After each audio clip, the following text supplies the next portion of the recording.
Ielts Test Builder 2. Test 1. CD1, Test 1. In this test, you will hear a number of different recordings, and you will have to answer questions on what you hear.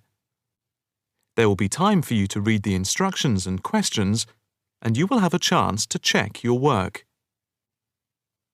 In the Ielts listening test, the recording will be played once only. The test is in 4 sections. At the end of the test, you will have 10 minutes to transfer your answers to an answer sheet. Now turn to Section 1.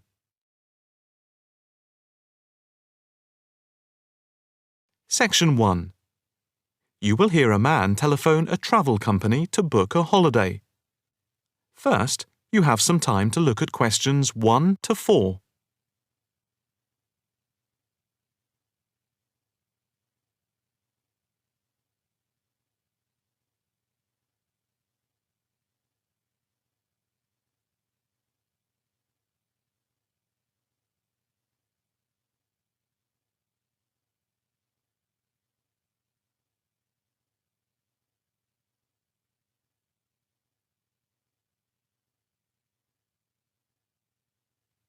You will see that there is an example which has been done for you.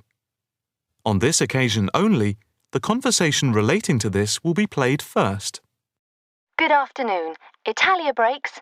My name's Margaret. How can I help you? Hi. I'd like to book a short break in Italy. Hotel and flights combined. Anywhere in particular? Yes, Venice if possible.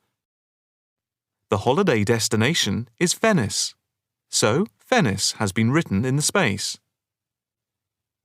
Now the test will begin. You should answer the questions as you listen, because you will not hear the recording a second time. Listen carefully and answer questions 1 to 4. Good afternoon. Italia breaks. My name's Margaret. How can I help you? Hi. I'd like to book a short break in Italy. Hotel and flights combined. Anywhere in particular? Yes, Venice if possible. We've been looking at some of your brochures, and I want to check if you have any special deals. Right. Let's have a look and see what we've got. Right. OK. I've got the screen up. Can you just give me a few personal details? Sure. First, can I just take your name, please, and a contact telephone number? Certainly. It's John Framlington. That's Framlington. And I'll give you my mobile number. I can't always remember it. Yes, here it is. It's 07987 441192. 441192. That's it. And how many people is it for? Just 2 adults. OK. Any particular price range? It's our first wedding anniversary, and we... Congratulations! Thank you. So we wanted somewhere nice, but not too expensive. We would like to make it something to remember. Maybe in the medium price range. OK. How many nights do you plan to stay? 5 nights only. That gives us plenty of time to do sightseeing and to relax. Right. That's 5 nights only. And what type of hotel? We initially thought of going for a 5-star, but that might be too expensive. So we've been looking at 4-star hotels. We've got quite a few in our brochure, but the one I would recommend is the Hotel Scotland. It's 4-star, and I know there are rooms available because I have just made a booking for another client there. I didn't notice that one. I don't know how I didn't see it. It's easy to miss them. I've also stayed there myself, as we sometimes have to go and check out the hotels. And of all the ones I visited, this was my favourite. Oh, right. Before you hear the rest of the conversation, you have some time to look at questions 5 to 10.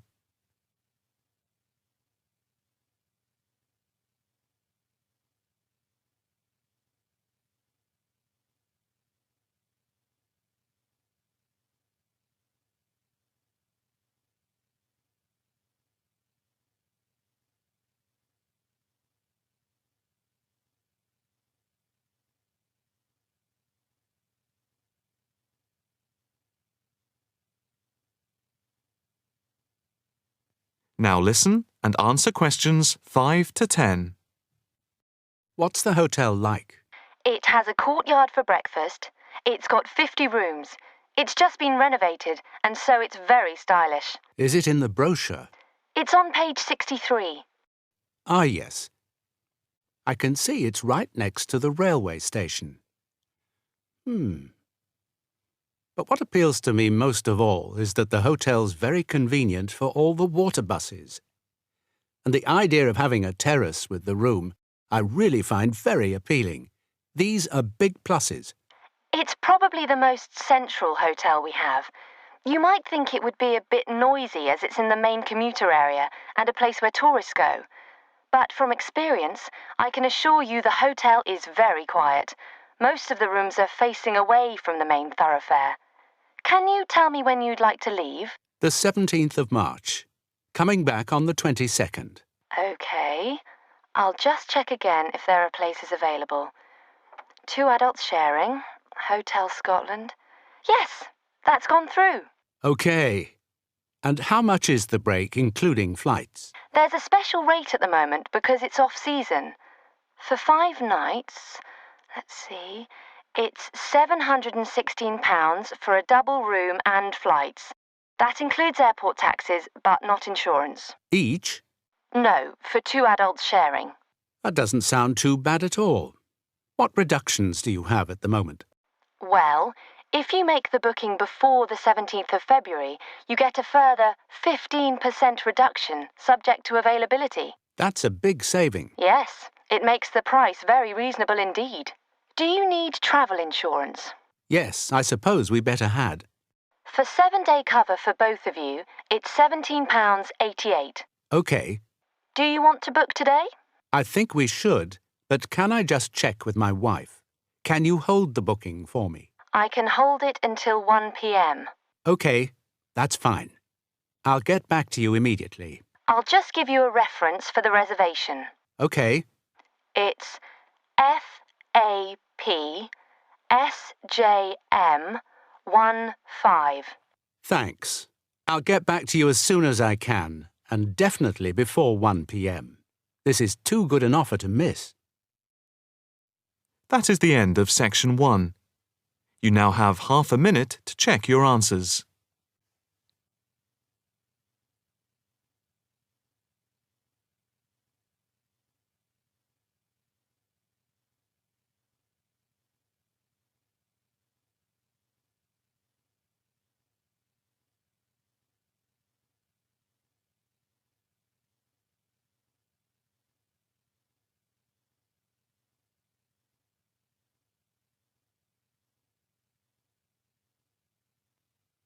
Now turn to section 2. Section 2.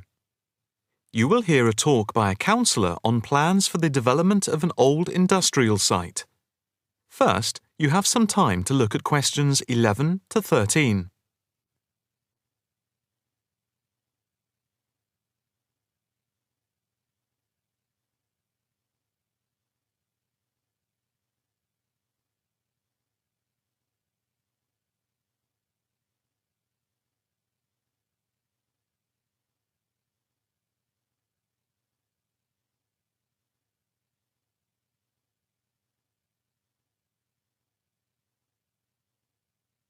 Now listen carefully and answer questions 11 to 13.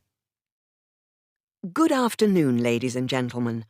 My name is Councillor Norma Boyd, and welcome to this exhibition about the development of the old paper mill factory and gasworks site, which has been lying unused for more than a decade. There has been pressure on the council to use the land to build a training centre and a small business park. However, we have been encouraged by local people to create an open area for the benefit of the community, providing much-needed space for recreation.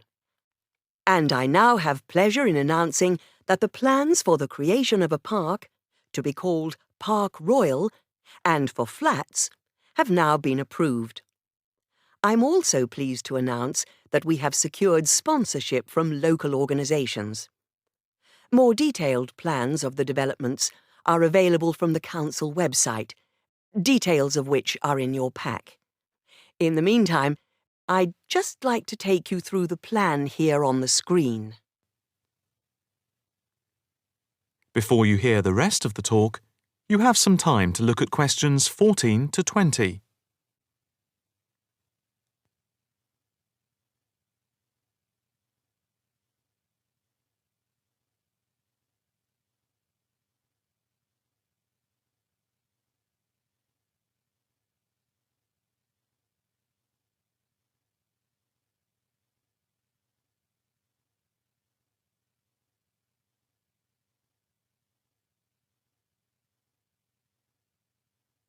Now listen carefully and answer questions 14 to 20. If we start here at the bottom, you can see Parkside Street, where the main entrance to the park is. On the left of the entrance, in the bottom left-hand corner of the plan, there will be a block of 40 studio flats. On the other side of the entrance, there will be some workshops for local businesses. There will also be another entrance here, on the top right, which leads into Pear Street. Here, in the centre of the park, we will have an ornamental lake with paths radiating north, south, east and west to the different areas of the park. In the top right-hand corner, just by the Pear Street entrance, there will be a large sports area with 2 football pitches and 4 tennis and volleyball courts. Just here, beside the pitches, on the same side of the path, will be an outdoor swimming pool. Now, in the top left-hand corner, a walled flower garden is planned with a rockery and a water feature with walkways, seats and lots of shady areas for the summer. Next to this, a sculpture garden is also planned. Now, let's see.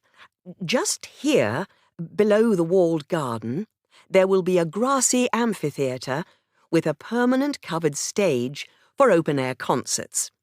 We hope that local schools and colleges will use this theatre to showcase student work. In the bottom left-hand corner of the plan, you can see that above the block of flats there will be a play area for children, and directly to the right of this, just near the main entrance, there will be a wild area. More trees will be planted here, and in the middle will be built an educational centre for use by local schools to encourage children to take care of the wildlife and look after the trees and plants. And finally, in the bottom right-hand corner of the park will be a cafe, opening on to Pear Street. And now for questions.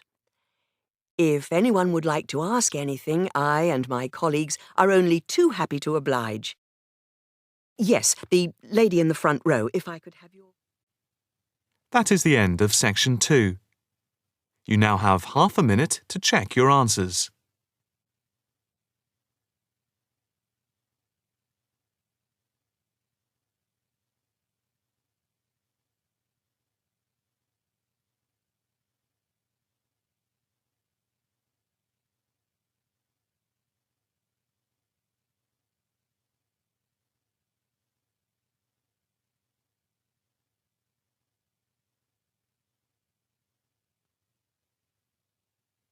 Now turn to section 3.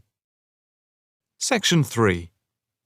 You will hear a female student inquiring about changing her course. First, you have some time to look at questions 21 to 25.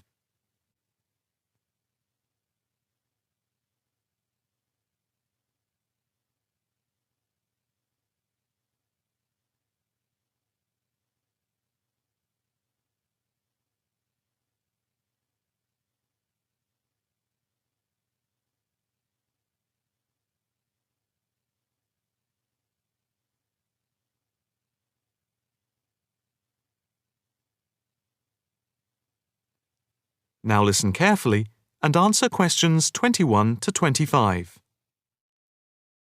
Hi, my name is Rosanna McLaren. I'm a bit early, But I have an appointment to see the assistant registrar, Andy Matthews, at 10 a.m. Hi, I'm Andy Matthews. Nice to meet you. Nice to meet you. My tutor advised me to come to see you about changing my course. Yes, I've had an email from your tutor, David Vine. Let me just call it up. Here we are. It says, Tutee Rosanna McLaren is on the Wednesday part-time course and wants to change to the distance learning program. Have you any problems with the course itself?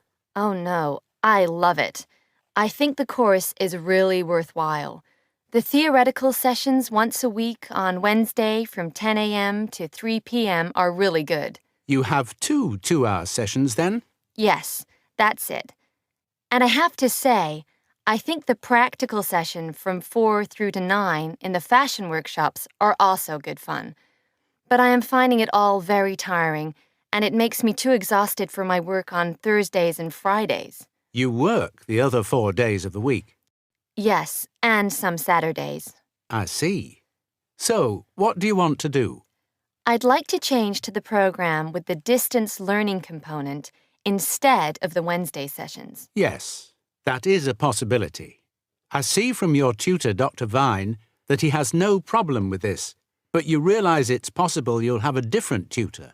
Yes, I'm aware of that. It's a shame because he's a very good tutor. What do I need to do now? First, we just need you to fill in this transfer form and the claim form for the reduction in fees. Oh, I didn't realize it was cheaper. Oh yes, it's £1,000 less a year. It gets even better. Can I start the distance learning program from now? I don't see why not. I just need to get a signature from your tutor, which should take only a short time. I'll email it to him now, and then he can sign it and put it in the internal mail. Okay. But I also need to go through with you what is involved in the distance learning program to make sure you are clear about everything. Well, I understand I attend the weekend course once a month, and that I can book a bench in the fashion workshop at any other time. You have a computer at home for the distance learning? Oh, yes. I have the necessary equipment for making video calls over the internet already. It's the flexibility of the distance learning over the internet that is very useful. And what makes it even more interesting is that I don't have to spend a lot of time traveling to and from the university on the Wednesday. I can adapt it to my own routine, as I will be able to do the theory over the internet from home when I want. The same is true of booking a tutorial online using Skype. Yes, it is amazing, isn't it? It's in its infancy, but it's been up and running for a year now, and it's going rather well. Can I just ask if it's possible to have a face-to-face tutorial at any time as well? There is no reason why you shouldn't be able to. Before you hear the rest of the conversation, you have some time to look at questions 26 to 30.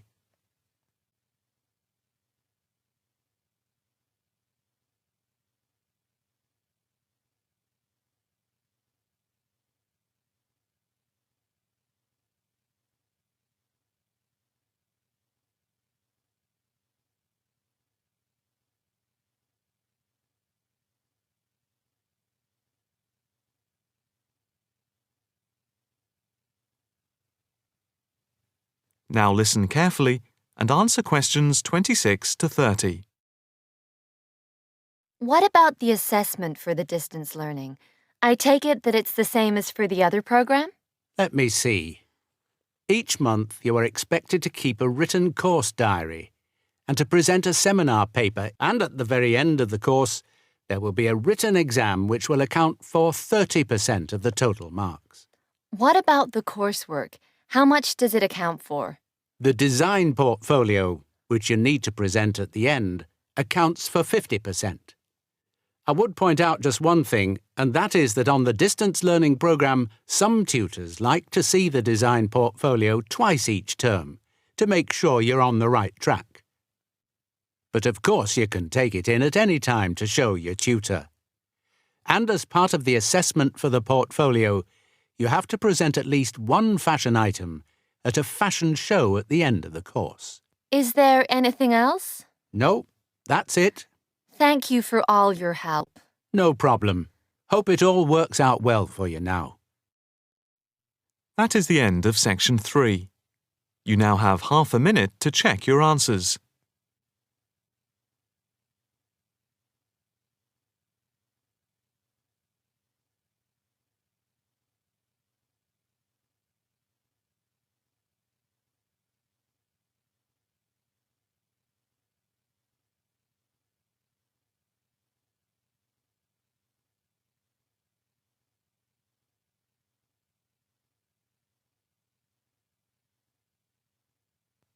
Now turn to section 4. Section 4. You will hear a talk on the effect of architecture on people's mood. First, you have some time to look at questions 31 to 40.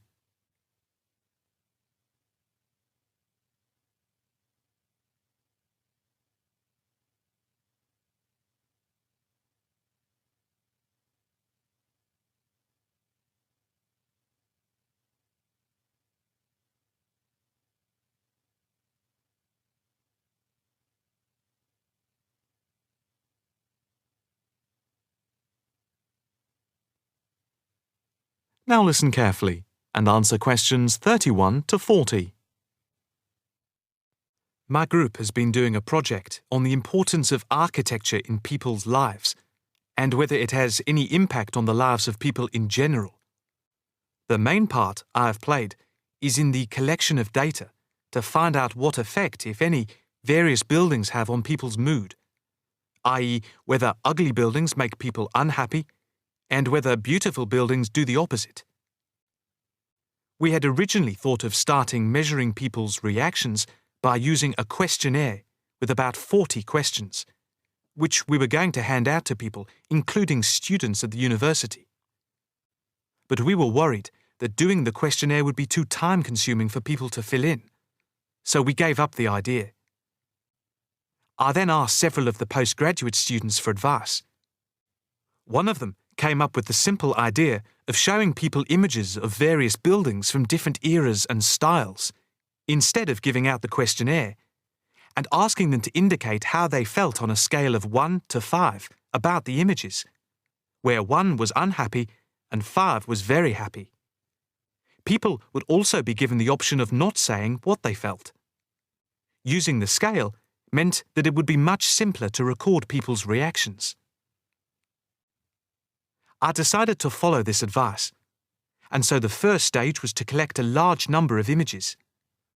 I used Google to print off color images of views of houses and apartment blocks where people live, and different types of buildings where they work.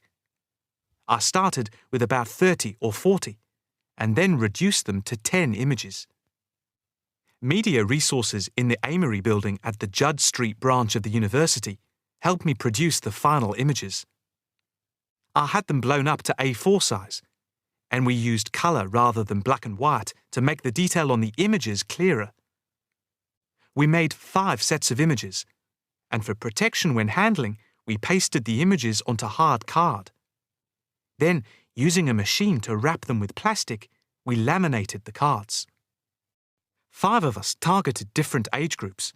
We went to a local school where we obtained permission to ask a group of teenagers between 11 and 18.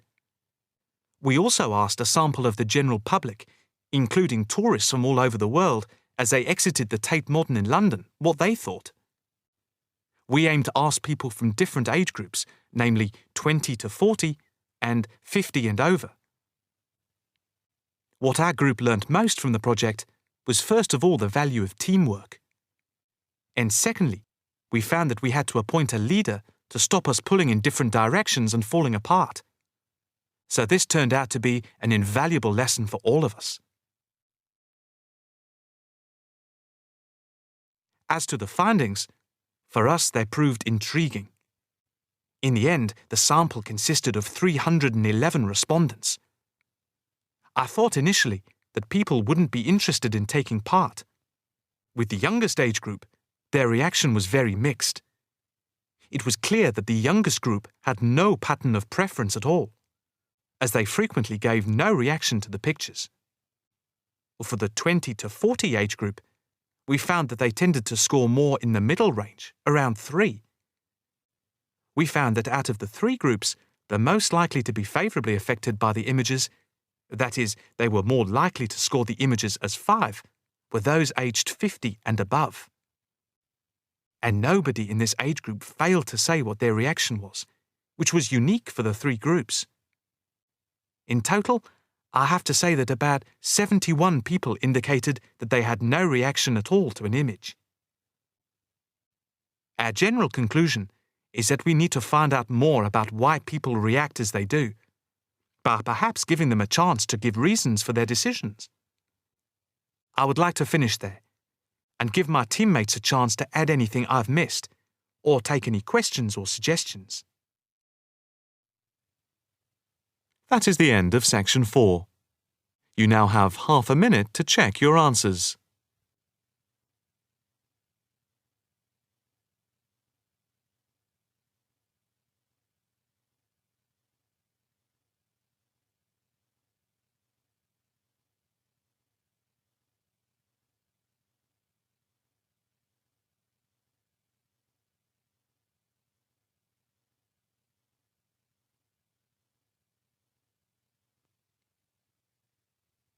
That is the end of the listening test. You now have 10 minutes to transfer your answers to the listening answer sheet.